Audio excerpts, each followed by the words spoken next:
A 5-year-old child came home from kindergarten at an elementary school on base in Fort Bragg, North Carolina, and told her mother she was scared. Scared of what? Scared that her teacher was going to come eat her, because her teacher had told the kindergartners that the teacher turned into a werewolf at night. That child's mother has already filed complaints with school administrators. Other mothers of pre-K and kindergarten students had filed complaints.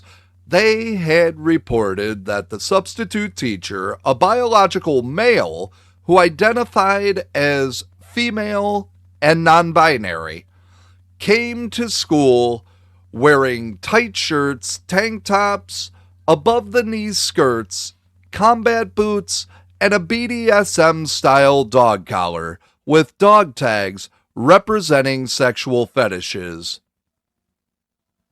They had reported an animal tail worn to class on more than one occasion. They had reported that the teacher instructed kindergartners to address the individual by online wolf character names: Roxanne, Roxy, Captain Roxy, Coda, and to howl like wolves. They had reported that the teacher told 5- and 6-year-old children about wanting to present as more non-binary, about being a woman who likes boys, about turning into a werewolf at night. The parents raised these concerns in early 2025. The teacher continued in the classroom. It took a formal demand letter from the legal organization Liberty Counsel to the Department of Defense Education Activity on February 9th of this year, and a CBN News report before Secretary of Defense Pete Hegseth confirmed on February 19th that the teacher had been fired 2 weeks prior. The parents were right from the beginning. It took over a year.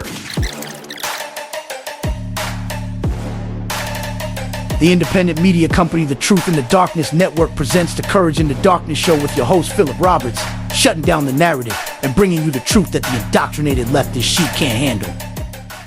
The timeline of this case is as important as its content, because the timeline reveals the specific institutional failure that allowed a kindergarten classroom on a United States military base to become the setting for what these parents described for over a year before anything was done. Parents of pre-K and kindergarten students at Mildred B. Poole Elementary School at Fort Bragg began raising concerns with administrators in early 2025. The teacher had been at the school since at least 2023. The parents were not reporting a single incident or a one-time lapse in professional judgment. They were reporting a sustained pattern of conduct that they had observed over time, that their children had experienced and come home describing, and it was producing measurable fear and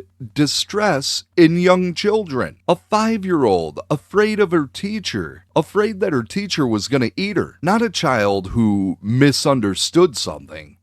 She's a child who absorbed exactly the message the teacher was delivering. That the person in authority at the front of her classroom was a creature of a different kind, something that changed at night, something that howled, something that the child did not know how to categorize within any frame of reference available to a kindergartner, except fear. The specific details reported by parents through Liberty Counsel's letter are worth stating in full, because the institutional response to those details, which was to allow the teacher to remain in the classroom, is not comprehensible without understanding what the parents were actually reporting. The teacher wore BDSM-style clothing to school. Tight skirts, tank tops above the knee skirts, combat boots, and a dog collar with dog tags. The parents described as representing sexual fetishes. The teacher wore an animal tail on more than one occasion. The teacher instructed kindergartners to call the individual by online wolf character personas. The teacher told children to howl like wolves. The teacher told 5- and 6-year-old kids about turning into a werewolf at night. The teacher discussed gender identity with kindergartners, telling them about wanting to present as more non-binary and about being a woman who likes boys. The teacher's personal vehicle, parked at the school, displayed the words "Werebeast Huntress" right across the windshield. A custom front plate reading Roxy 666, profanity, and transgender flags. Liberty Counsel reviewed social media accounts it attributed to the teacher and reported that the material included the teacher engaging in sexual fetishes and violence and torture through drawings with furry personas. The letter also raised the specific safety concern of whether the teacher claiming a female identity was escorting girls to restrooms. Every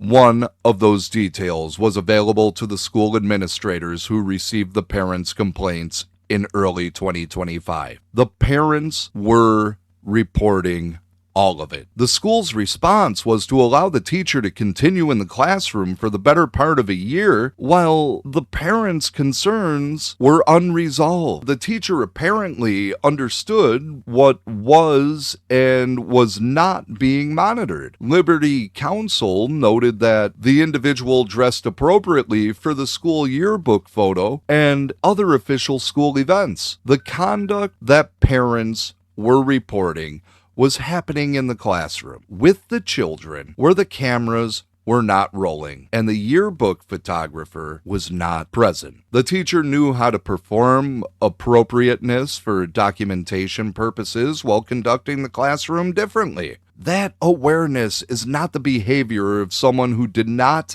understand what they were doing was wrong. It's the behavior of someone who understood exactly how the institutional tolerance for their conduct operated and worked within its limits deliberately. Mildred B. Poole Elementary School is a Department of Defense education activity school. DODEA schools serve the children of active duty military personnel on and near military installations across the country and overseas. The parents whose children attend these schools are not civilians in a position to simply move to a different school district if they're unhappy with the local public option.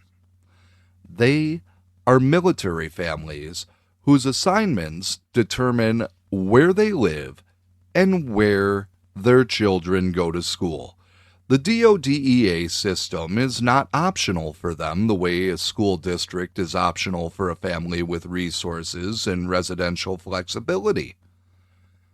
It is the school their child attends because the United States military assigned their parent to Fort Bragg. And this is the school that's on Fort Bragg. That captive audience dynamic is part of what made the institutional failure here so severe. The parents raising complaints were not exercising the consumer power of families who can pull their children and enroll elsewhere as a consequence signal to the district. They were filing complaints through the administrative channels available to them within a system they had no practical ability to exit, hoping that the institution responsible for their children's safety and education would respond to documented concerns about a teacher's conduct with urgency and accountability. It did not. For the better part of a year, it did not. The question of why requires honest engagement with the institutional culture that DODEA was operating within when these complaints were filed. The Biden administration's Department of Defense had embedded gender identity policies throughout the military's institutional culture. Policies that extended to the school system serving military families, that created formal protections for transgender and non-binary employees. And that established the ideological context within which school administrators evaluated complaints about a transgender teacher's conduct. An administrator receiving a complaint about a transgender substitute teacher's attire, persona, and classroom behavior in 2025 was operating in an institutional environment that had spent several years signaling that scrutiny of transgender employees was a sensitivity concern requiring caution. The parents' complaints were about real, documented, observed behavior. The institutional filter through which those complaints passed was shaped by an ideological framework that treated their concerns as potentially discriminatory rather than legitimate. This is not speculation about administrators' individual motives. It's a description of the institutional environment the Biden administration deliberately constructed. One in which the protection of transgender employees from scrutiny was a formal policy priority, and in which complaints about a transgender employee's conduct would be processed with that priority framework rather than on the straightforward basis of, is this appropriate behavior around kindergartners? The answer to that question for any rational adult examining the reported conduct is unambiguously no. The institution did not arrive at that answer for over a year. The ideological environment it was operating within explains why. Liberty Counsel's February 9th demand letter addressed to DODEA changed the calculus by introducing legal accountability exposure and public documentation. Within 10 days of that letter, the teacher had been fired. A firing that Secretary Hegseth confirmed had occurred 2 weeks before his February 19th post, meaning the termination happened almost immediately after the demand letter was sent. The institution that had not acted on parents' complaint for the better part of a year acted within days when a legal organization put the conduct in writing and made clear that continued inaction would have legal and public consequences. That response timeline is the institutional confession. The complaints were not the problem. The institutional will to act on them was the problem, and it required external legal pressure to produce it. This episode is not primarily about a fired teacher or an institutional failure. As important as both of those things are, it's about the mothers who showed up and kept showing up even when the institution told them, through its inaction, that their concerns were not worth acting on. These are military families, the parents of children at Fort Bragg's elementary school are, in many cases, the spouses of active duty soldiers, people living with the specific pressures of military family life, with deployments and relocations and the particular social dynamics of a military community, where the institution is not just your child's school system, but a significant part of your entire social and professional world. Filing formal complaints against a teacher in that environment, persisting when those complaints go unaddressed, contacting an outside legal organization to force institutional accountability. These are not low-cost actions for a military family. They carry social risk in a community where the chain of command runs through the same institution you're challenging.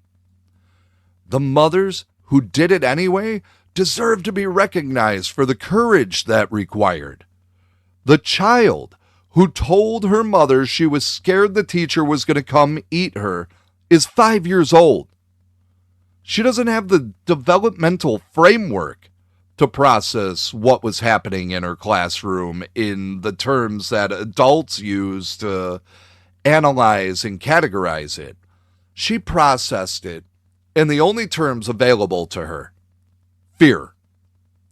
Her teacher described transforming into a predatory creature at night, told the children to howl, wore clothing and accessories that signaled a different kind of person than any adult the child had encountered, and existed in that classroom with institutional authority. The authority that every kindergartner understands as the authority of the adult at the front of the room who tells you what to do. The fear that child carried home is not a metaphor for cultural concern. It's the documented emotional response of a 5-year-old to an adult who was behaving in ways designed to confuse, unsettle, and reshape the perceptual world of the young children in the classroom. The parents of those children are the ones who stood between their children and the continued operation of that classroom. When the school didn't act, they escalated. When their complaints were not resolved, they found a legal organization willing to put the conduct in writing and send it to the Department of Defense with the weight of legal consequence behind it. They did the work. They persisted through the institutional resistance that is designed, whether consciously or not, to exhaust parents who raise concerns about protected employee conduct until they give up. They didn't give up, and their children are not in that classroom anymore. The outcome should be named as a victory for parental courage in exactly the same way that Notre Dame Bishop's resistance was named as a victory for institutional courage. Different arena, different mechanism, same underlying act. Faithful people refusing to accept that an institution's ideological commitments are more important than the safety and formation of children. The Fort Bragg case does not exist in isolation. It connects directly to the pattern that this show has been documenting across multiple episodes. The systematic introduction of ideological and sexual content into the educational environments of young children, protected and defended by institutional frameworks that treat parental objection as the problem rather than the conduct parents are objecting to. The Loudoun County case involved a school district that allowed a biological female to enter a boys' locker room and record male students, then investigated the boys who objected for sexual harassment. The Hermantown case involved a geography curriculum telling 8th graders that federal law enforcement agents are kidnappers. The Olentangy counselor case involved a school employee using her position to participate in political demonstrations against federal law enforcement during a student walkout. The Penn State case involved a flyer depicting the murder of a federal agent appearing twice near student housing with no identified perpetrator and no institutional accountability. The Utah case involved a university requiring a graduate student to write political advocacy letters to legislators as a condition of her degree. The Fort Bragg case involves a kindergarten classroom on a military base where a teacher wore fetish accessories, told children about turning into a werewolf, and produced documented fear in 5-year-olds while the school did nothing for over a year. These are not unrelated incidents scattered across the country. They are the outputs of a coherent institutional transformation.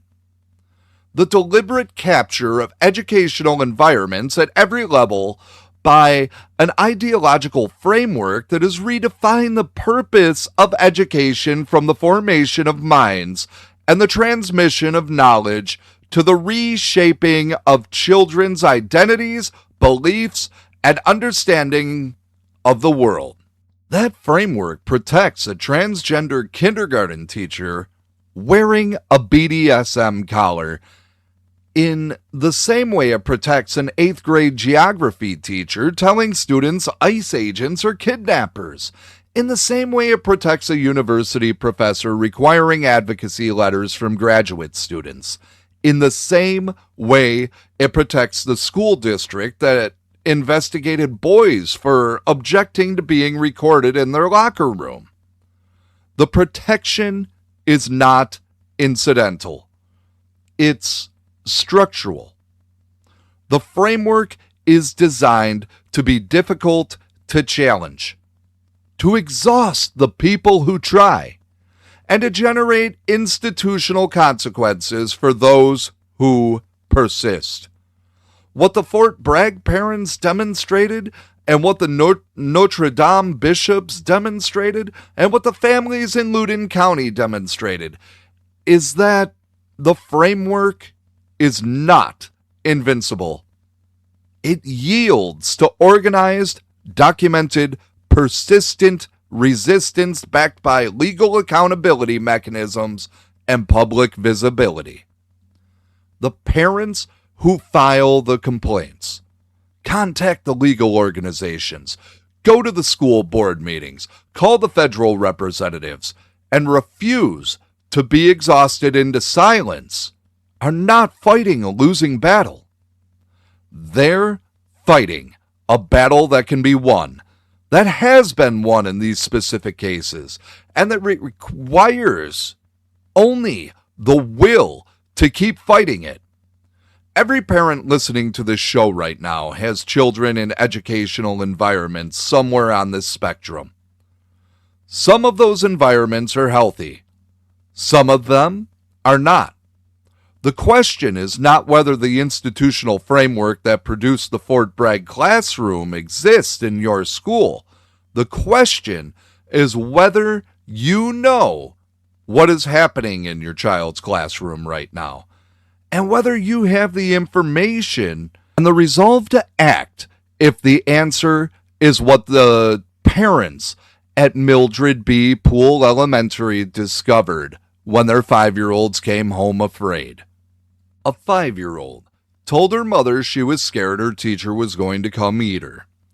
The mothers of the pre-K and kindergarten students at Fort Bragg's elementary school had been filing complaints since early 2025. The school did not act. A legal organization sent a demand letter in February. The teacher was fired within days.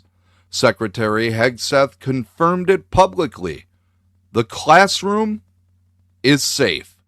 The victory is real. The children are protected.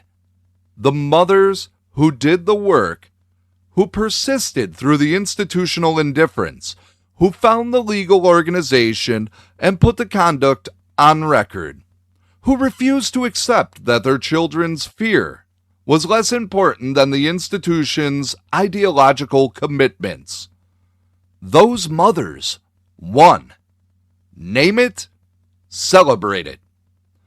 And then, understand that the same battle is being fought right now in classrooms across this country where the parents have not yet filed the complaint, have not yet found the legal organization, have not yet discovered what is happening at the front of their child's classroom while they're at work.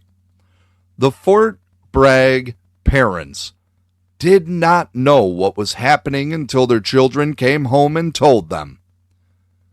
Your children will tell you too, if you create the space to listen and the safety to speak. Ask them what happened at school today.